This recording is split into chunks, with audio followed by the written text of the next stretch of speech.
चलो स्टार्ट करो बेटा, 9 से लेके 14 तक टकाटक आंसर दे दो जल्दी। I am giving you 2 minutes of your time. 2 minute से ज्यादा टाइम नहीं लगना चाहिए सभी लोग।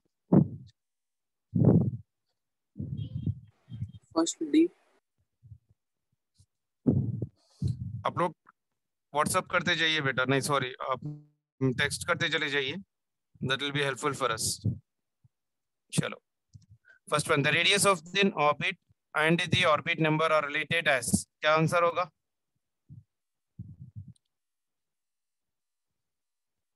R is directly proportional to your n square. Very good. The velocity of an orbital electron in the nth orbit is related to ns.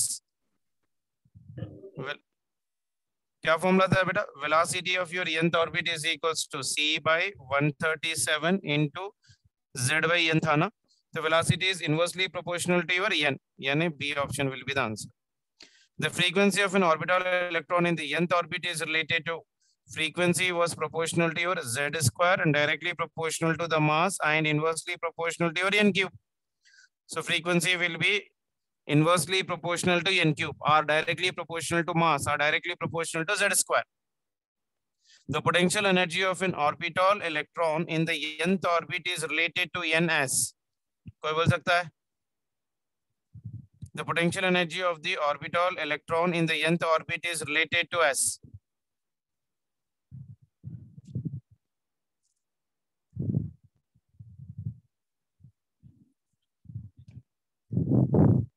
Twelfth one, energy का formula क्या होता है बेटा? U is equals to minus of K into Z into E square divided by your R. K value तो मालूम है 1/4 पे epsilon not. Radius work का फॉर्मूला क्या हो जाएगा? That is nothing but of your n square into your h square divided by 4 into your pi square into your m K into your Z into your E square.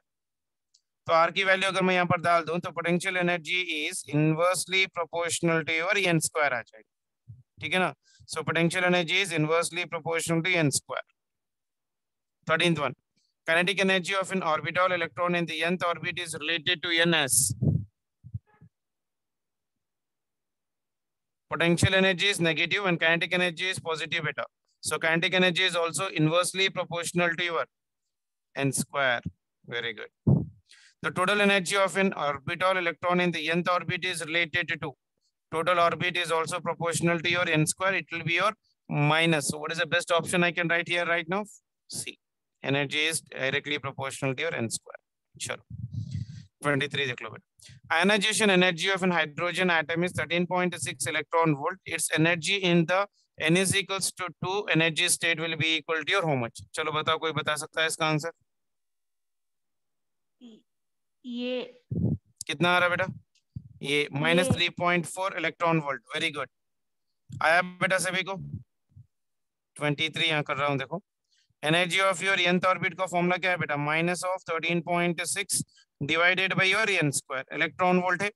n is equals to 2 के लिए पूछ रहा है, तो E2 is equals to, मैंने कल diagram भी लिखा था और बोला था कि 4-5 वैल्यूज आपको बाय हार्ट करना है फॉर फास्ट कैलकुलेशन। तो ये हो जाएगा minus of 3.4 electron volt. By heart रहना बेटा कंपलसरी, नहीं तो मुश्किल हो जाएगी, टाइम सेव होंगे ऐसे क्वेश्चंस अगर आ गए तो अपने को, ठीक है? चलो नेक्स्ट वन देखो बेटा जल्दी से। The electron in hydrogen atom is in the third excited state. It returns to the ground state by emitting the photons. How many different photon wavelengths are possible? कितना होगा answer? 6. Very good. What will be the option बेटा? Formula क्या हो जाएगा? n is equals, यहाँ लिख रहा हूँ देखो, n is equals to n into n minus 1 divided by 2. तो कितना है यहाँ पर? n is equals to 1, n is equals to 2, n is equals to 3। Excited state से, एक्साइटेड स्टेट्स मतलब क्या लोगे आप? n is equals to fourth state हो जाएगा, it means it returns from the emitting part. So this will B 4 into 4 minus 1 divided by 2। ये हो जाएगा 4 minus 1 is 3 divided 2 1 are 2 2 are 2 3 are 6। ये हो गया 6, third option. Very good. The diagram shows some of the energy levels of the mercury atom with the transition of an electron from E3 to E2 is associated with an emission of ultraviolet radiation. Which of the following transitions can be associated with the emission of infrared radiations? चलो जल्दी से बताओ इसका answer क्या हो सकता है।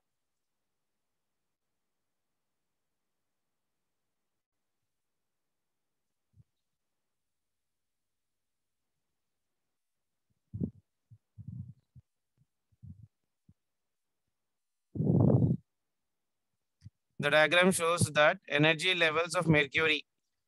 If the transition of an electron from E3 to E2 is associated with emission of ultraviolet radiation, then which of the following transitions can be associated with the emission of your infrared radiation?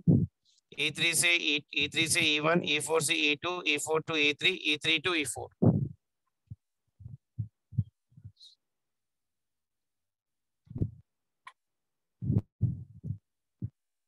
E4 से E3 तक, very good. या E4 से लेके E3 तक, क्यों बेटा? देखो जल्दी से मैं आपको बता देता हूँ, रफली एक बार मैं रफ इंग्लिश में बोल रहा हूँ। अगर n इंक्रीज हुआ, isn't it, एनर्जी डिफरेंस क्या हो जाएगा? Delta E will be decreasing, isn't it?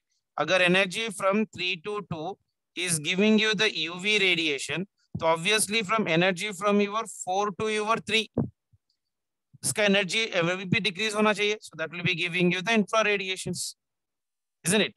With increasing quantum number, energy difference with adjacent energy will be decreasing. So as in n increases, energy difference between the adjacent energy level should decrease. Okay, अगर E3 से E2 is associated with ultraviolet radiation, उससे कम वाली energy क्या होती है? Infrared radiation होती है। वो कब होगा? अगर n वैल्यू क्या होना चाहिए? इंक्रीज होना चाहिए। तो E4 से E3 चक जाएगा तो लेसर एनर्जी देगा, that will be the infrared radiation. So the answer for that one is nothing but of your E4 to E3. Very good. Next one देखो बेटा, the wavelengths and the frequencies of the photon in the transition 1, 2 and 3 for the hydrogen like atoms are lambda 1, lambda 2, lambda 3, mu 1, mu 2, mu 3 are respectively. Then what is the relation between them? जल्दी से बताओ इसका answer क्या हो जाएगा? The wavelength and frequency of a photon in the transition from 1 to 1, 2 and 3 for hydrogen like atom are lambda 1, lambda 2, lambda 3. As wavelength increases, energy decreases. Very good बेटा। चलो 70 क्या हो जाएगा? देखो बेटा, यहाँ पर एक एनर्जी लेवल है, यहाँ पर एक एनर्जी लेवल है और यहाँ पर एक energy level. This one is A, this one is B and this one is C. So C to B, this is one energy level. फिर यहाँ से यहाँ तक एक एनर्जी लेवल लैम्डा 2, फिर यहाँ से यहाँ तक एक energy level, that will be equal to lambda. ठीक है ना? सो कंडीशन क्या देखा देखो प्रॉब्लम में। सो एनर्जी रिलेशन दे रखा है, wavelength and frequency of photons are there, transition from 1 to 2, 2 and 3 for hydrogen like atoms. Okay, so देखो 1 to 2 है, यानी B2 this one है and C2 है and C2 your one part of relation. ठीक है, a lambda 1, a lambda 2, a lambda 3. अगर मैं energy from C to A आ रहा है is equals to energy from your C to B plus of your energy from your B to A. So this will be equal to H into nu 3 will be equal to H into nu 1 plus of your H into nu 2. So nu 3 will be equal to your nu 1 plus of your nu 2 हो जाएगा। Okay, तो even the energy 3 से मैं ले रहा हूँ, E3 must be to E1 plus of your E2. Wavelength में लिख लो H by your lambda 3 will be equal to your H by your lambda 1 plus of your HC by your lambda 2.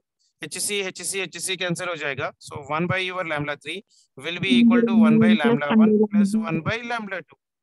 तो इसको lambda 3 से निकाल दो, तो इसका LCM अगर आ रहा है तो कितना आ रहा है? देखो इसका एलसीएम बन जाएगा मेरे पास lambda 1 lambda 2 and here it will be your lambda 2 and here it will be lambda 1. So this is 1 by lambda 3. तो lambda 3 will become for me your lambda 1 into lambda 2 divided by lambda 1 plus lambda 2 or lambda 2 plus lambda 1. Anything is fine for. ठीक है ना? So this will be your answer for that one. तो क्या हो जाएगा? Frequency will be equal to your mu1 plus of your mu2 and wavelength will be equal to this much. तो क्या answer लिखोगे बेटा इसके अंदर? Fourth option. फोर्थ ऑप्शन लिख सकता हूं मैं basically? Yes sir, D. 1 by lambda will be equal to how much for me? If number आता ना सर 1 by lambda। हाँ, 1 by lambda will be equal to how much for me? lambda 2 plus lambda 1 by lambda 1 lambda। हाँ, तो ये क्या दे रखा है? lambda 1 lambda 2 by lambda 3 दे रखा है ना बेटा? ये lambda 3 होना चाहिए ना? यस सर, ये should have been lambda 3. Yes sir, lambda 3 fourth option. ठीक है, चलो नेक्स्ट वन देखो. Figure shows the path of an alpha particle near a heavy nucleus. If all the particles have the same energy, which one of the path is incorrect? बोलना.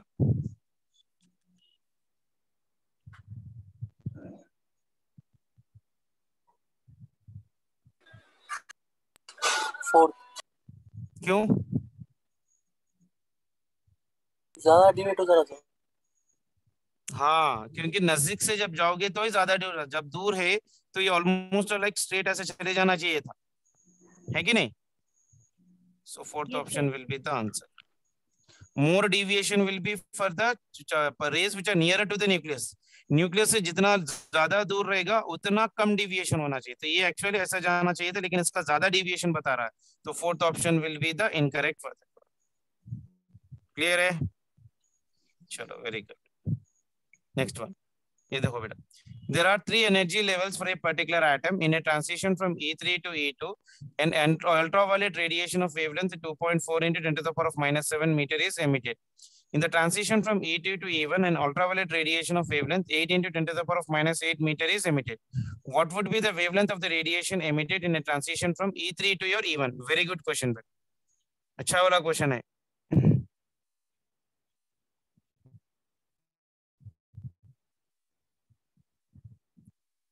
अभी जो करें ना हम लोग वो फॉर्मूला याद रख सकते हो directly. What would be wavelength, direct formula लिख रहा हूं मैं एक्चुअली. इससे पहले जो करे E2 से E3 आंसर डायरेक्टली यहाँ पर डायरेक्टली, यानी λ3 will be equal to how much for me बेटा? λ1 λ2 divided by λ1 plus of your λ2. ठीक है ना? इसको सिंपलीफाई कर लो, आंसर आ जाएगा. There are three energy levels for a particular atom in a transition from E3 to E2. An ultraviolet radiation of wavelength 2.4. Okay, यानी λ1 ले रहा हूं मैं इसके लिए, isn't it? Then and is emitted in the transition from E2 to your E1. E2 to your E1. This one is given how much for me? 8. तो इसको मैं λ2 ले रहा हूं. Then another one will be equal to how much for me बेटा? What would be the wavelength of the radiation emitted from the transition from E3 to E1? ये हो जाएगा मेरे पास λ3. So λ3 is equal to λ1 λ2 divided by λ1 plus λ2. So λ1 दे रखा है 2.4 into 10 to the power of -7 and λ2 is given for me as 8 into 10 to the power of -8. देखो जल्दी से कितना आ रहा.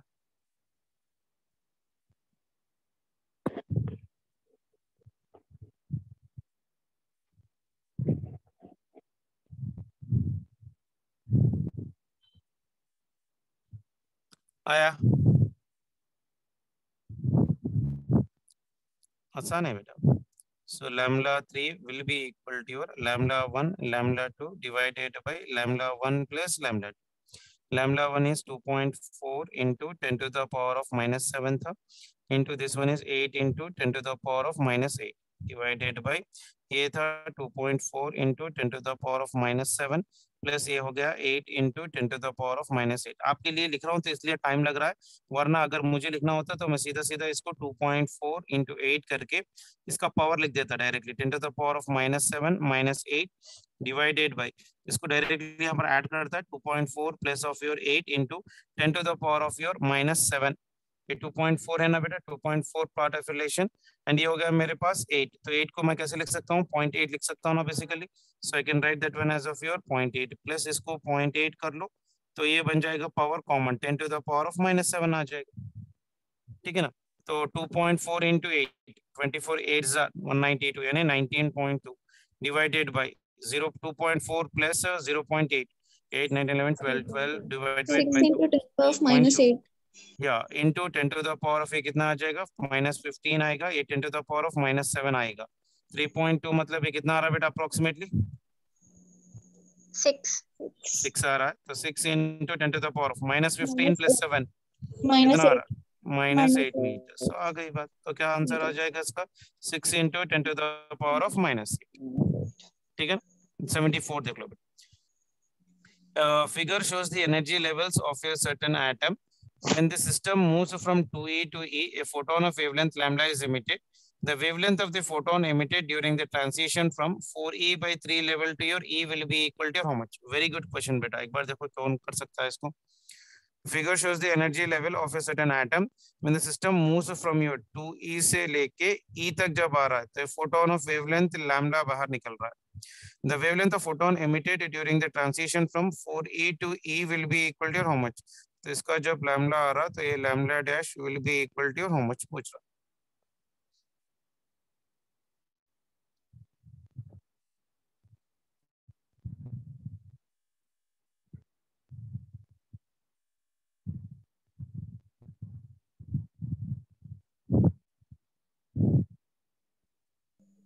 Three lambda by 4. 3 lambda by 4 आ रहा.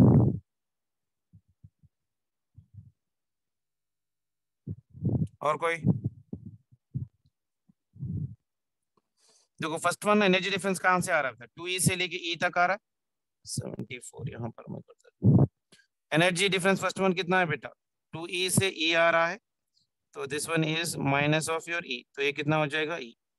सेकंड केस में कहां से कहां तक जा रहा है बेटा? 4e/3 से e को जा रहा है, that means 4/3 minus 1, that will be equal to your e/3. ठीक है ना. और एनर्जी हम लोग को मालूम है इन टर्म्स ऑफ वेवलेंथ लिख रहा हूं तो E is equals to hc by your lambda, यानी energy is inversely proportional to wavelength. Okay, so from 192 if I am writing the relation, E2 is 1/3 times of E2 is equals to 1/3 times of your E1 बोल सकता हूँ ना बेटा. So lambda 2 will become how much for me बेटा? Lambda 2 will become for me 3 times of your lambda. है कि नहीं? Inversely proportional है ना बेटा? Yes, sir. Yes, sir. So this will become for me 3 times of your lambda. Good question बेटा. 2-3 बार try करो ऐसे वाले मॉडल्स. चलो नेक्स्ट वन वाला देखो. With increase in quantum number, the energy difference between the adjacent energy levels in atoms. बहुत बार आया अपने को. Decrease 2-3 बार आया. अब तक 3-4 बार हम लोग कर चुके हैं इस क्वेश्चन को. Quantum number increase हो रहा है तो energy levels decrease हो जाएंगे. चलो next one 78. A certain atomic system has an energy levels as shown in figure.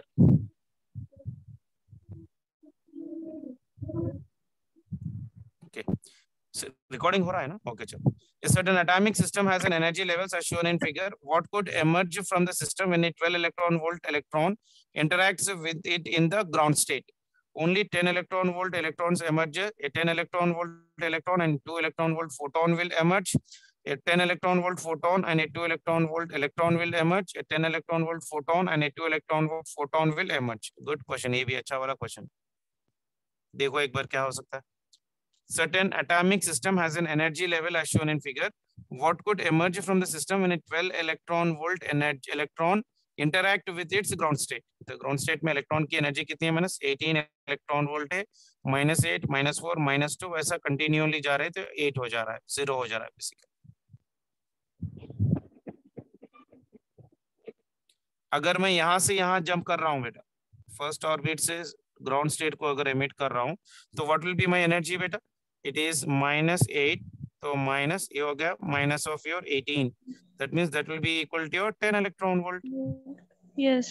Isn't it? So this will be 10 electron volt. What would emerge from the system when it 12 electron volt interact with it in the ground state?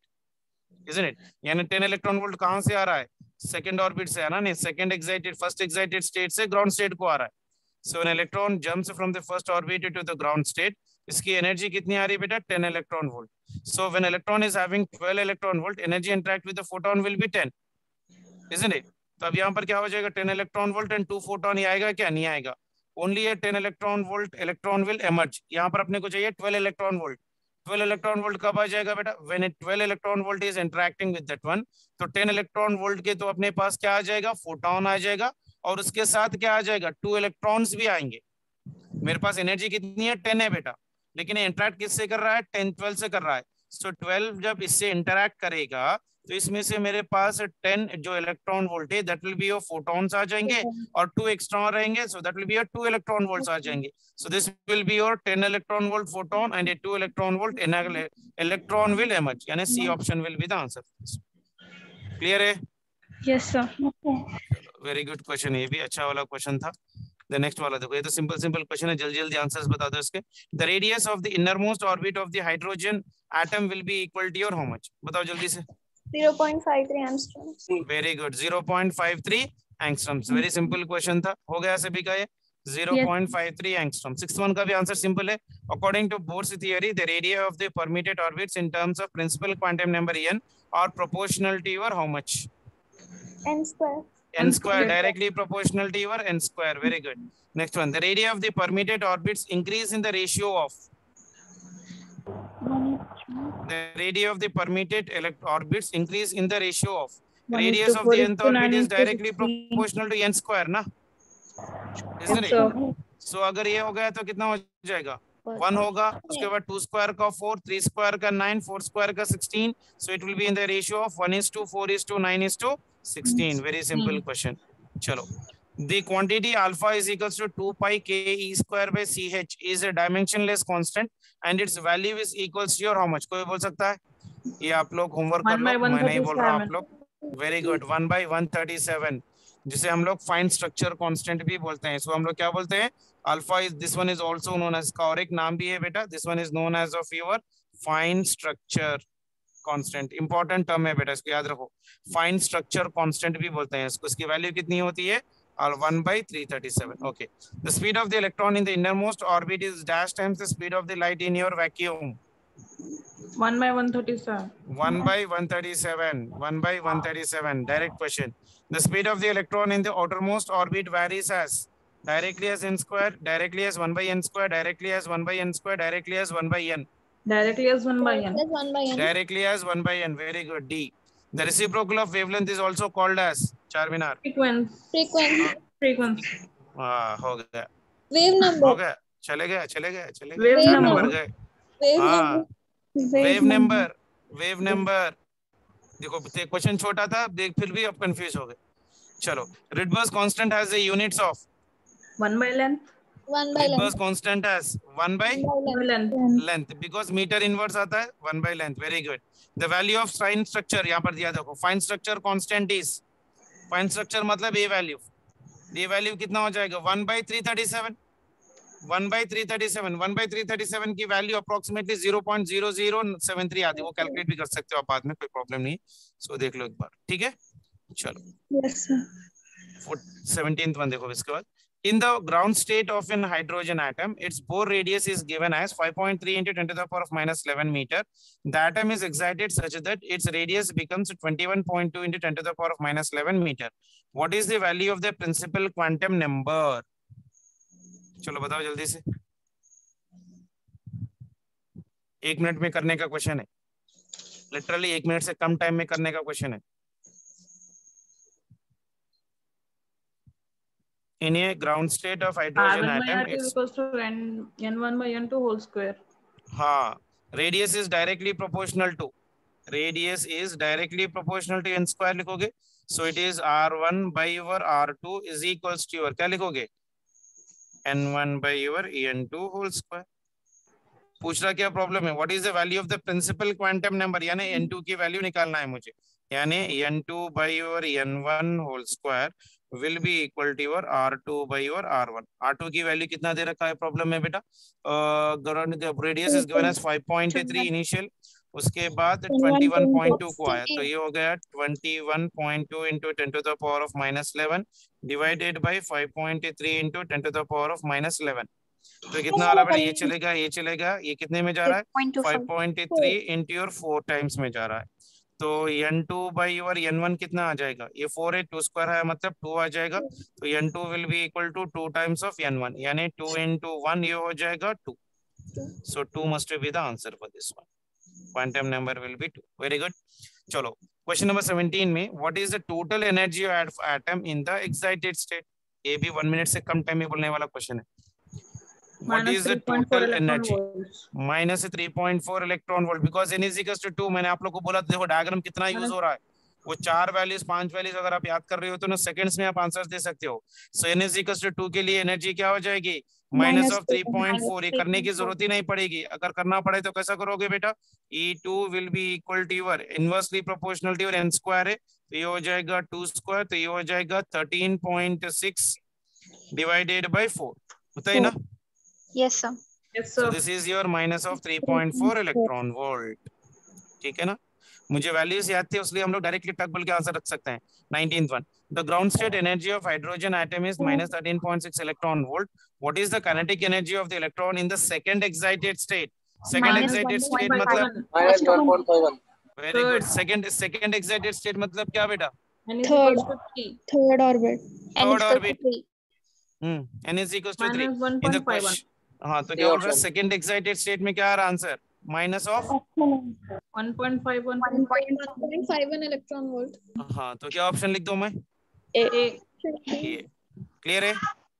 Yes, The sir. ground state energy of hydrogen atom is -13.6. What is the kinetic energy of the electron in the second excited state part of relation? और बोलो। Kinetic energy positive value आती है।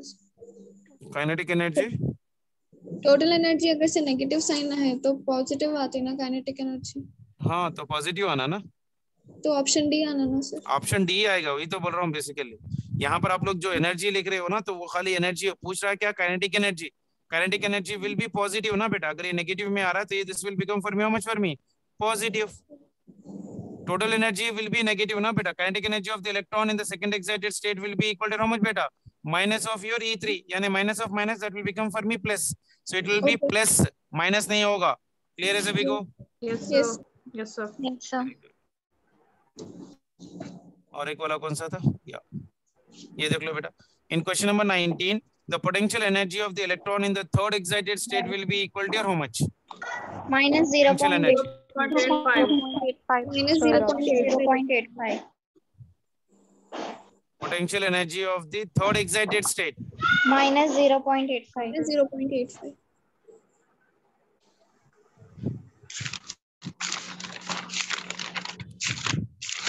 -0.85 क्या है? Potential energy की energy है? Total energy. हाँ फिर अब पूछ रहा क्या वहां पर? पोटेंशियल एनर्जी ना, Potential. Two. क्या आएगा?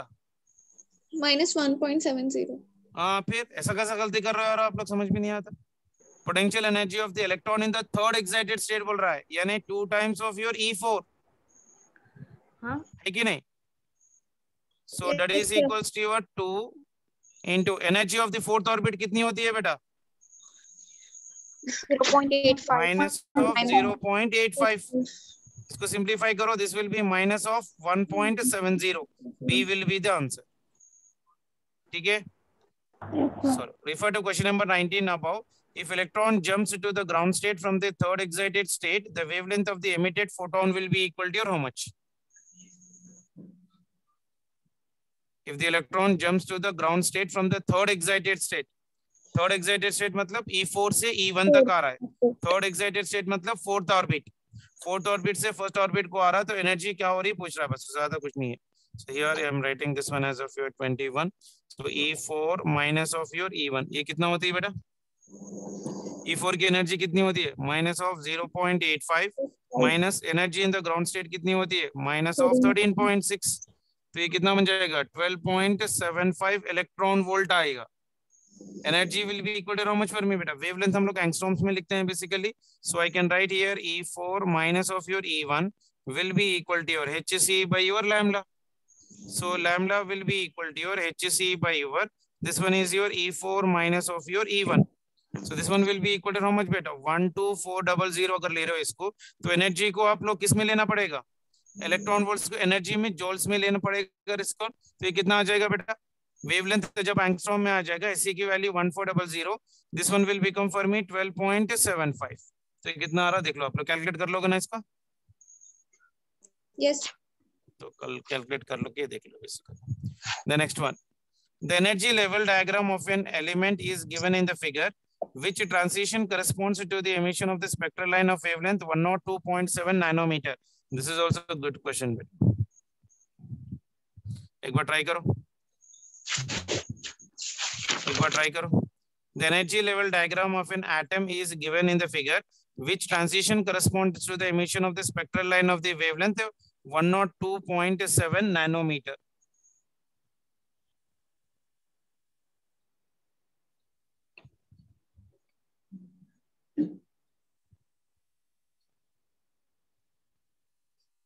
$12.1 electron volt. हाँ 12.1 इलेक्ट्रॉन वोल्ट मतलब कहाँ से कहाँ तक आएगा, -3.4 plus minus of this one, एक करो कितना आ रहा, नहीं होगा, माइनस ऑफ 1.5 प्लस 13.6 तो 12 आएगा। करना कुछ नहीं है बेटा, एनर्जी निकालना, E is equals to hc by lambda निकालना, ठीक है ना। एनर्जी अगर इसको निकालोगे इलेक्ट्रॉन वोल्ट्स में तो you will be getting 12.1 electron volt, इसकी वैल्यू 12 पॉइंट इलेक्ट्रॉन वोल्ट मतलब कहां से, जब डी से इस ऑर्बिट से अगर ग्राउंड स्टेट को आ रहा then that will be giving 12.1, so 12.1 electron volt, so which transition corresponds to the emission of a spectral line of wavelength 102.7 nanometer। अगर मैं इतनी वेवलेंथ ले रहा हूं बेसिकली तो एनर्जी कितनी आ रही है मेरे को, 12.1 इलेक्ट्रॉन वोल्ट आ रही है basically. Is it clear? Yes sir. Sure. 23rd one का बताओ। The shortest wavelength of the Lyman series is, shortest wavelength मतलब मैंने बताया था कल आपको, एन की वैल्यू क्या लेना चाहिए, इन्फिनिटी, एन की वैल्यू इन्फिनिटी ले लेना है बस, काफी ज्यादा कुछ नहीं है। 23, so 1 by lambda of the shortest will be equal to your lambda है ना बेटा, so Lyman series के लिए it will be your 1 by 1 and 1 by this will become for me infinity, यानी ये वैल्यू बन जाएगी r, so it is 1 by shortest, यानी shortest will be equal to 1 by r, ठीक है ना। r की वैल्यू कितनी होती है बेटा, हाँ समथिंग 1096700 समथिंग मीटर्स में होता है, इसको सिंपलीफाई कर लो, will get the answer for that. ये थोड़ा कुछ ज्यादा ही कैलकुलेशन हो गया, ठीक है चलो कोई प्रॉब्लम नहीं। 24, what is the longest wavelength of the Lyman series, ये भी कर सकते हो आप लोग। लॉन्गेस्ट वेवलेंथ मतलब क्या बेटा, n will be equal to how much for me, 2 to 1.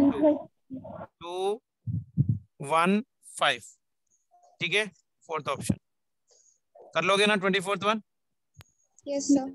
3/4 times of r आएगा लाइमन सीरीज के लिए, n इज इक्वल्स टू 2, मैं रफली एक बार लिख देता हूं देखो,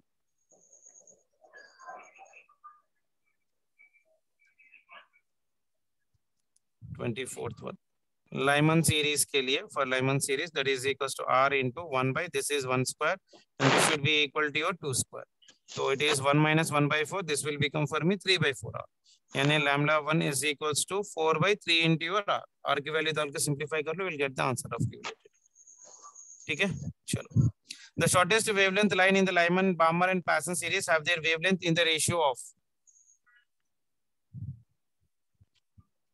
the shortest wavelength in the Lyman, Balmer, Paschen, shortest मतलब n वैल्यू क्या लेना चाहिए अपने को, infinity.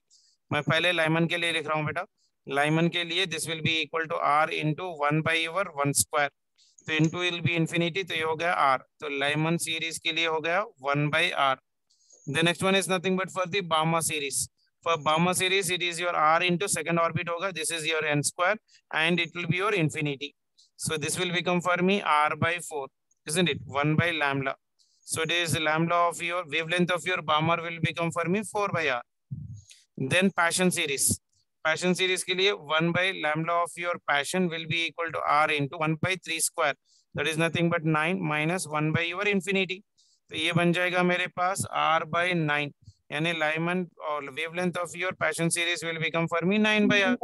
So wavelength of your Lyman is to wavelength of your Balmer is to wavelength of your Paschen will be in the ratio of कितना है ये कितना था बेसिकली, ऊपर वाला कितना था, r by 4, r by r था ना फर्स्ट वाला, सॉरी R by 4. तो first one is r is to r by 4 is to 4 by R, sir.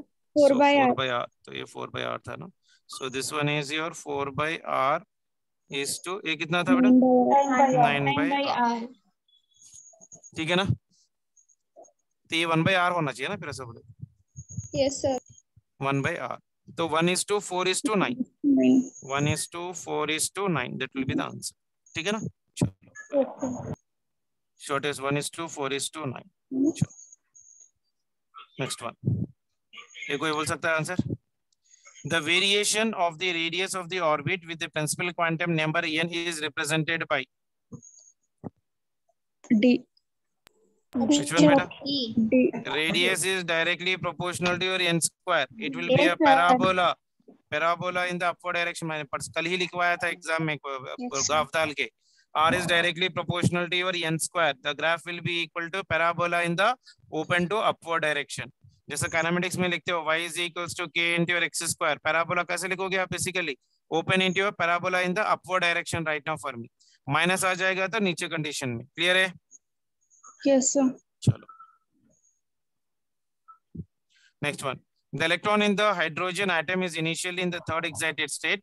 What is the maximum number of spectral lines which can be emitted when it finally moves to the ground state? ये तो आप लोग को बोलना ही बोलना है.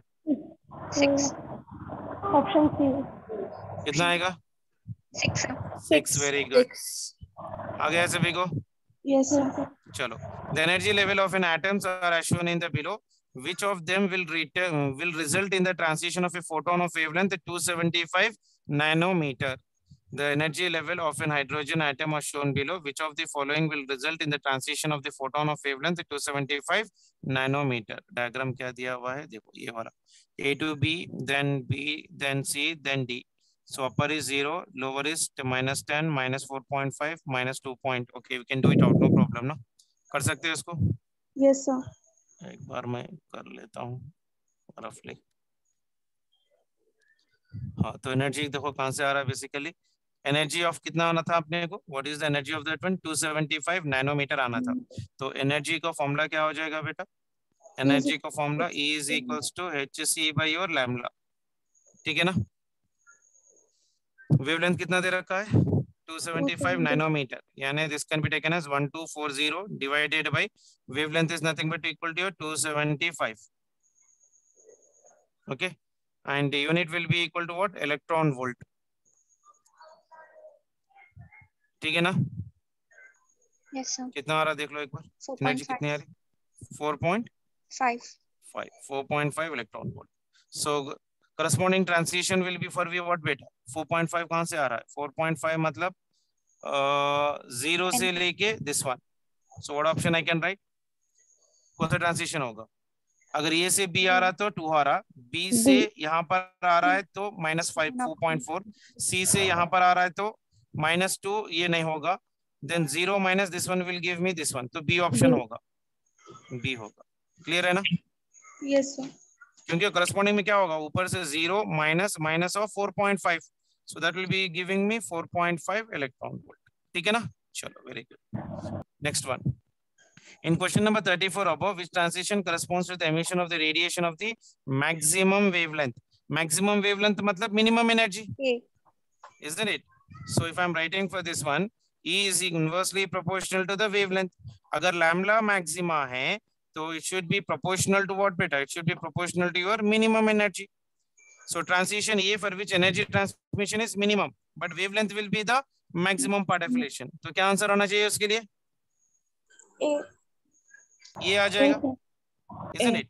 So A will be the answer for this one. Very good. Question number 34 above, which transition corresponds to the emission of a radiation of minimum wavelength? Maximum energy. Maximum energy, यानी transition D आ जाएगा. Maximum energy है कि नहीं? Energy emission is maximum only for D. देखो इसमें graph में भी clearly दिख रहा है, -10 electron volt minus, isn't it? बाकी का पूरे से कम है, तो it should be equal to your D. So D option will be the answer. Sure. 37. Photon with a continuous range of the frequencies are made to pass through the sample of a rarefied hydrogen. The transition shown in the figure indicates the 3 of the spectral absorption lines in the continuous spectrum. This spectral lines corresponds to dash. Okay, यहाँ से यहाँ तक दे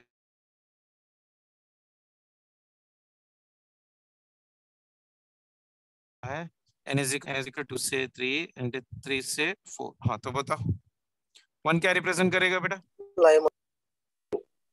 Lyman series है ना. N is equal to 1 से जा रहे हो, N is equals to 2 will represents me what? Balmer series. This 3 will represents for me passion series. बस हो गई बात. So you can just check the answers and write it out.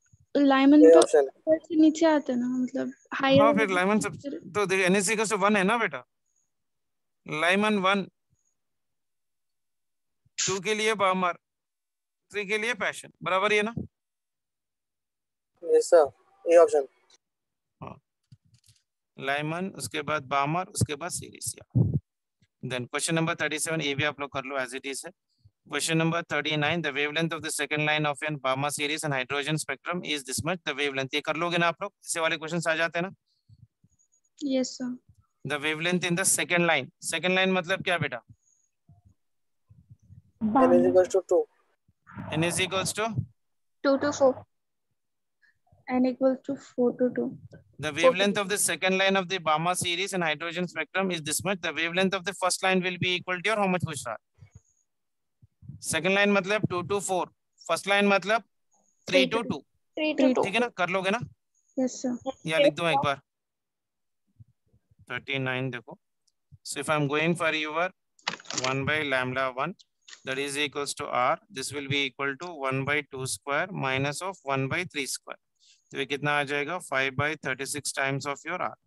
Second one के लिए lambda 2 is equals to your r into ये हो जाएगा 1 by 2 square और ये हो जाएगा 4. तो ये हो जाएगा मेरे पास 3 by 16 times of r. इसको सिंप्लीफाई कर लो, you'll get the answer for that. ठीक है, चलो। The ground state energy of hydrogen atom is minus 13.6 electron volt. What are the kinetic energy and potential energy of the electron in this state? देख लो answer जल्दी से। First option. First option. क्या आ रहा है बेटा? First option. Kinetic energy and potential energy. Kinetic energy कितना आ रहा है? 13.6.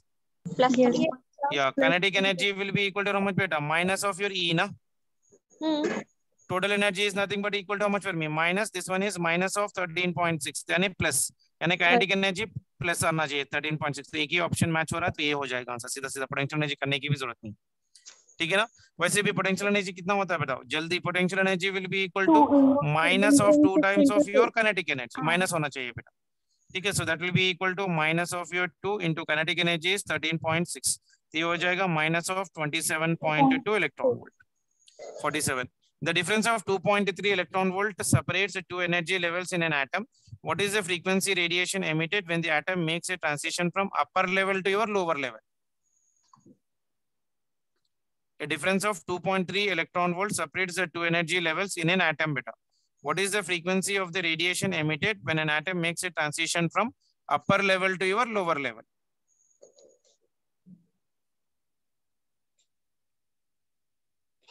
फ्रीक्वेंसी पूछ रहा है, एनर्जी दे रखा है, तो क्या कर सकता हूँ? देखो मैं इसको, एनर्जी कितना दे रखा है बेटा? 2.3 इलेक्ट्रॉन वोल्ट, यानी this one will become 2.3 into 1.6 into 10 to the power of minus 19 joules. So energy का फॉर्मूला क्या है अपने पास? h into nu. फ्रीक्वेंसी पूछ रहा है, so nu is equals to e by your h. e की वैल्यू आ गई 2.3 into 1.6 into 10 to the power of minus 19 divided by h. h की वैल्यू कितनी होती है? 6.6 into 10 to the power of minus 34. इसका कैलकुलेशन कर लो, that will give me the answer for the frequency. ठीक है ना, चलो। Yes, sir. What is the angle of this scattering for zero impact parameter? कल ही करवाया था मैंने आपको। 180 degree. 180. Very good, 180 degrees. Impact parameter B must be equal to 0. Formula याद है किसी को? जल्दी से एक बार फॉर्मूला याद दिला दो मुझे। Impact parameter is B is equals to K into Z E square cot of your theta by 2 divided by your total energy, half of your mv square. ठीक है ना, चलो, very good. Next one देखो बेटा, for a projectile of your energy, for a projection of a given energy with an increase in impact parameter, the scattering energy will be, क्या हो जाएगा? Scattering angle will increase with increase in impact parameter. जैसे जैसे B increase होगा, impact parameter scattering angle क्या हो जाएगी बेटा? Increase होगी कि decrease होगी? Increase. देखो, impact parameter increases the impact parameter, तो scattering angle क्या हो जाएगी? Projection of a given energy with increase in impact parameter, scattering angle पूछ रहा है। scattering angle क्या है? Inversely proportional है ना बेटा, sin to the power of theta by 4, sin to the power of 4 theta by 4, inversely proportional है, तो scattering angle will decrease हो जाएगा, it will be decreasing. ठीक है, चलो। Next one, the total electrical energy of an electron in the first excited state of hydrogen atom is about minus 3.4 electron volt. What is the kinetic energy of the electron in its ground state? ये तो आप लोग कर सकते हो आराम से, obviously कितना? 3.4. 0.4. देखने के लिए इतना बड़ा है, लेकिन 1 second में आंसर आ जा रहा है। यानी the more and more you are practicing, the answer calculation is becoming for me in the lesser and lesser type. ठीक है ना, चलो 49th वन भी आंसर बता दो. The total electrical energy of an electron in the first excited state of an hydrogen atom is minus 3.4. What is the potential energy of the electron in this state? minus बोल दे. 6.8. Very good. Minus 6.8. क्योंकि potential energy will be equal to minus of 2 times of your total energy. Very good. Next one. What is the potential energy of an electron when it is far away from the nucleus? ये तो अपने को next point में आ जाएगा, इसको छोड़ दो. 49 plus आता है ना क्या बेटा? हाँ प्लस प्लस रहेगा बेटा. Sorry, this will be plus plus. Sorry, 2 times of total energy. Total energy negative में होगा ना बेटा. कितना देख रहा था? First excited energy of an hydrogen atom. Potential energy कितना हो जाएगा? नेगेटिव रहता है सर. नेगेटिव ही रहता है, काइनेटिक एनर्जी पॉजिटिव होती. काइनेटिक हाँ energy sorry sorry, positive negative negative. Answer positive आता सर. हाँ आंसर पॉजिटिव आएगा. हाँ सर, टू -2 इंटू -3.4 दिया हुआ है ना सर ऑलरेडी. हाँ तो माइनस इंटू माइनस प्लस. हाँ पॉजिटिव आ जाएगा. ठीक है ना? कैसे सर? पोटेंशियल एनर्जी कितना था बेटा? Potential energy is minus of your 2 times of your kinetic energy था ना बेटा. Total Yes, energy sir. नहीं. Potential energy is minus of 2 times of your kinetic energy. और काइनेटिक एनर्जी कितना है? Kinetic energy is equals to minus of total energy. यानी this will be minus of 2, this will be minus, यानी ये positive ही आएगा बेटा. Positive 2 times of energy, ये बराबर ही है, ये पॉजिटिव आएगा. सॉरी सर क्वेश्चन में टोटल एनर्जी दिया ना सर. काइनेटिक हाँ, energy the total electrical energy, total energy of an दिया हुआ है. तो I need to write potential energy in total energy only ना. यस. Yes sir. तो टोटल एनर्जी मतलब फॉर्मूला क्या हो जाएगा? Potential energy is plus 2 times of total energy. यानी this will be 2 into total energy कितना दे रखा है प्रॉब्लम में? -3.4. माइनस 3.4. यानी इसका आंसर आना चाहिए -6, माइनस ही आएगा बेटा. ठीक है, यस. चलो. Potential energy of an electron when it is far away from the nucleus, ये तो न्यूक्लियर फिजिक्स का है, बाद में कर लेंगे. इसका देखो आंसर क्या आ रहा है जल्दी से. Which of the following spectral series of hydrogen spectrum lies in the visible region of an electromagnetic region? Balmer series. Balmer series. Very good. Balmer series. When in H alpha line of the Balmer series in the emission spectrum of hydrogen atom observed, H alpha किसके लिए आ जाएगा बेटा? 56 question. Balmer. Yeah, electron when it is jumping from your N2 is equals to 3 to your N1 is equals to, हाँ बोलो बेटा. 55 56 confuse हो गए sir आप. 55, सॉरी ये इसको यहाँ पर आना चाहिए था.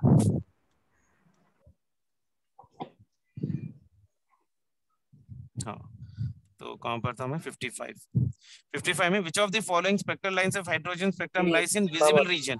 Visible region means this will be in the Balmer series. So this will be in Balmer series. In which series of hydrogen spectrum the transition involves the largest change in the energy? Lyman series.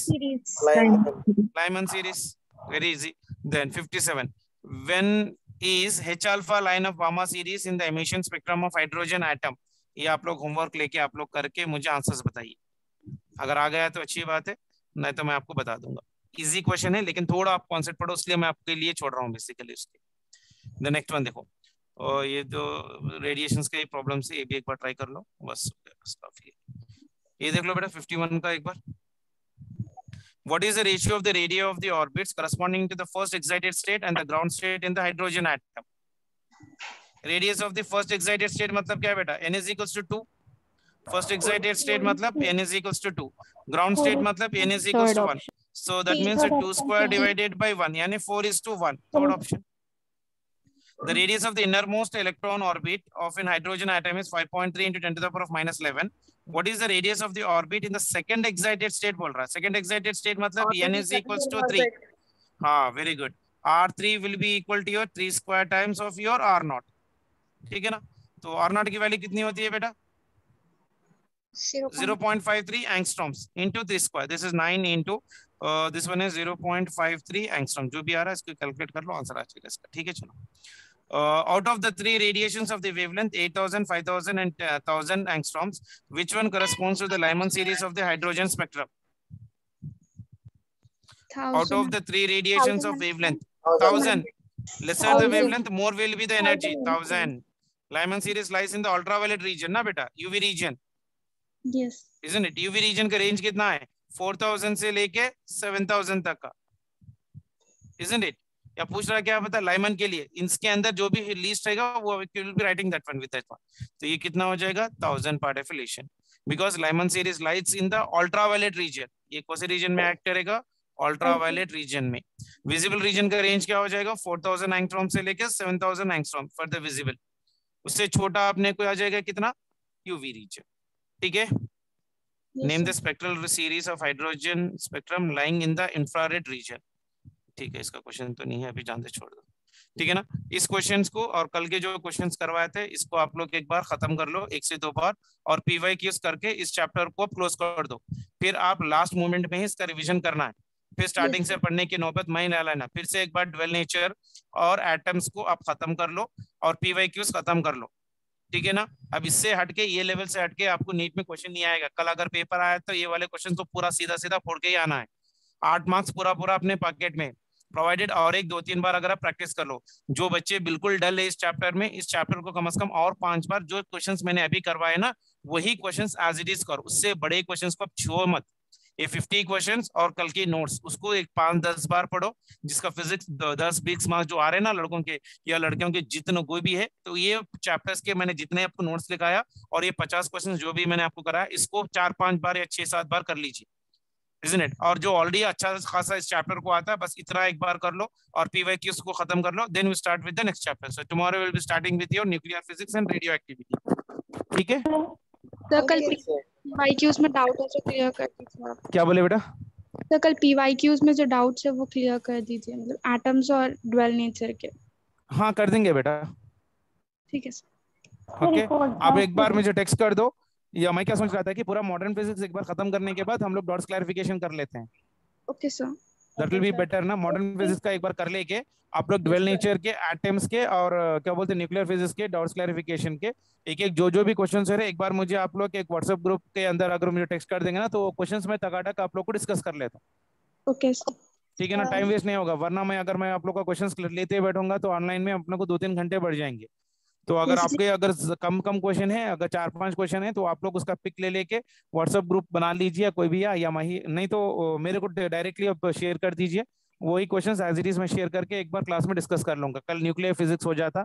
कल क्या है बेटा? कल Friday है।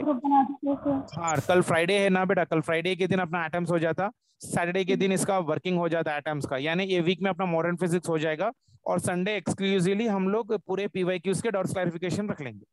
Okay sir. ठीक है। और इसके जो भी आपके पास डाउट्स है उसका पिक्स ले लेके आप मुझे टेक्स्ट कर दीजिए, बस काफी है। ओके सर ठीक है। चलिए वो कर लीजिए। तो संडे के दिन क्या होगा कि 1 घंटा या 2 घंटे, क्योंकि संडे मिलता है टाइम थोड़ा, तो वो टाइम में मैं कभी भी एक टाइम लगा के अर्ली मॉर्निंग या मॉर्निंग आवर्स में खत्म कर लेके डॉट्स का खत्म कर लेंगे। तो पूरा मॉडर्न फिजिक्स अपना हो जाएगा। और रोज आप लोग अर्ली इन द मॉर्निंग फजर के टाइम ड्यूअल नेचर को रोज अगर एक बार पढ़ते रहोगे ना तो 12 मार्क्स तो पॉकेट में है ही है। उसके बाद हम लोग मंडे से क्या करेंगे, will be starting with your wave optics और मे बी करंट इलेक्ट्रिसिटी। जो स्कोरिंग होता है बेटा वही कर रहा हूं मैं, ज्यादा कंफ्यूजन नहीं करा रहा और ज्यादा बड़े टॉपिक्स नहीं करा रहा मैं। जो स्कोरिंग चैप्टर से जहां पर 2-2 क्वेश्चन या 3-3 क्वेश्चन आते हैं पहले वो क्वेश्चन कर लेके बाद में छोटे वाले चैप्टर्स या बड़े वाले चैप्टर्स में जो 1-2 क्वेश्चन आएंगे वो कर लेंगे। ठीक है ना। हुआ तो Monday I will start with your either wave optics और maybe your current electricity part affiliation, या फर्स्ट ईयर का कोई भी एक चैप्टर में कर लूंगा। अगर फर्स्ट ईयर का आप लोग के पास टाइम मिल रहा है तो थोड़ा बहुत आप लोग रिवीजन करते रहो बेटा। जैसे काइनेटिक थ्योरी ऑफ गैसेस है, इलास्टिसिटी चैप्टर है, सरफेस टेंशन है। सरफेस टेंशन को ज्यादा डेप्थ में मत जाइए, खाली फॉर्मूले बेस्ड के थोड़े बहुत क्वेश्चंस अच्छे खासे। और फ्लूइड मैकेनिक्स में भी ऊपर के क्वेश्चन, ज्यादा डेप्थ में जाने, क्योंकि फ्लूइड मैकेनिक्स और सरफेस टेंशन में नीट में बहुत कम वेटेज है, तो ज्यादा टाइम मत लगाइए। आप काइनेटिक थ्योरी ऑफ गैसेस को थोड़ा बहुत अच्छी तरह से, थर्मोडायनेमिक्स को थोड़ा अच्छी तरह से, और थोड़ा बहुत हीट ट्रांसफर को, ये चैप्टर को थोड़ा बहुत अच्छा बात रिवाइजन कर लीजिए। और अगर टाइम मिला तो ये चैप्टर्स को एक बार आप लोग नेक्स्ट वीक में खत्म कर लीजिए। मैं next week most probably second year के 2-3 चैप्टर्स करूंगा और फर्स्ट ईयर के भी 1 चैप्टर या 2 चैप्टर खत्म कर लूंगा। करंट इलेक्ट्रिसिटी मान के चलो 1-2 दिन लग रहा है, तो वेव ऑप्टिक्स भी 2 दिन लग जाएगा। और उसके साथ हम लोग वेव्स भी करूंगा मैं मोस्ट प्रोबेबली, तो वेव्स का 1-2 दिन भी हो जाएगा। तो स्कोरिंग टॉपिक से जो भी है वो नेक्स्ट वीक में कर लेंगे, और एक 12 मार्क्स का वेटेज। ठीक है सर एनसीईआरटी में डाविसन और जर्मन एक्सपेरिमेंट के ग्राफ्स नहीं है सर। किसके बेटा? डाविसन और जर्मन एक्सपेरिमेंट ड्यूअल नेचर का आप एनसीईआरटी रेफर करो बोले थे ना सर। हाँ एनसीईआरटी टेक्स्ट बुक में है बेटा। सर मैं आपको पिक्स पे फॉरवर्ड कर, इसमें नहीं है सर। मैं देखता हूँ बेटा, मैं देख के आपको हुआ तो मैं आपको टेक्स्ट रेफर करता हूँ, शेयर कर देता हूँ। ठीक है। और एक बात देखो बेटा, ये 12 मार्क्स का वेटेज पे हम लोग एक एग्जाम लिखेंगे, ठीक है? ओके सर, आप लोग जब भी जैसा समझ रहे हो कि सर मेरा पूरा मॉडर्न फिजिक्स परफेक्ट है, तो उसके बाद ही मैं उसका एग्जाम लूंगा। ओके सर, और पूरा 1 घंटा मैं आपके साथ बैठूंगा, literally I will give you 50 questions, और लाइव में हम लोग एग्जाम लिखेंगे, और सभी लोग वीडियो ऑन करके एग्जाम लिखेंगे। अगर ये आप लोग की कंडीशन है तो आप लोग एग्जाम लिखिए, वरना आप मत लिखिए। एटलीस्ट क्वेश्चन पेपर तक आप लोग का कंडीशन होना चाहिए कि आपका वीडियो एटलीस्ट क्वेश्चन पेपर जहां पर आप कर रहे हो वहां पर तक तो भी फोकस होना चाहिए। अगर आप लोग की फेस नहीं दिख रही है तो भी कोई प्रॉब्लम नहीं है मुझे। I need at least whenever you're writing examination the complete of your camera should be focus to your exam paper. जहां पर भी आप कर रहे हो उस पार्ट पे, उस एरिया तक अगर आप फोकस करके भी बैठ के 1 घंटा एग्जाम लिख रहे हो, then I will prepare a paper on your modern physics so that you can come to know कि what level you are able to reproduce in the examination hall exactly in the examination temperament में। ठीक है? Okay, yes sir, तो मान के चलो Sunday अगर exam हुआ तो मंडे ट्यूसडे के दिन ही कभी ना कभी एक दिन मैं आप लोग को सडनली एग्जाम रख दूंगा, और बोलूंगा नहीं कि मेरे को एग्जाम रखना है। शाम में जब क्लास होते रहती ना, वही टाइम पे किसी एक दिन बोल दूंगा नेक्स्ट वीक में। मंडे होगा तो मंडे, या ट्यूसडे हो गया तो ट्यूसडे। अगर मैं वेनेसडे की क्लास लेना है, क्लास की जगह मैं सडनली आप लोग का अगर पेपर बन गया तो मैं वेनेसडे के दिन इवनिंग 9 से लेकर 10 तक एग्जाम लिख दूंगा। ठीक है? ठीक ठीक है, चलो देन टेक केयर बेटा, bye. Too sir, Thank you, sir. Thank you, sir. Everyone.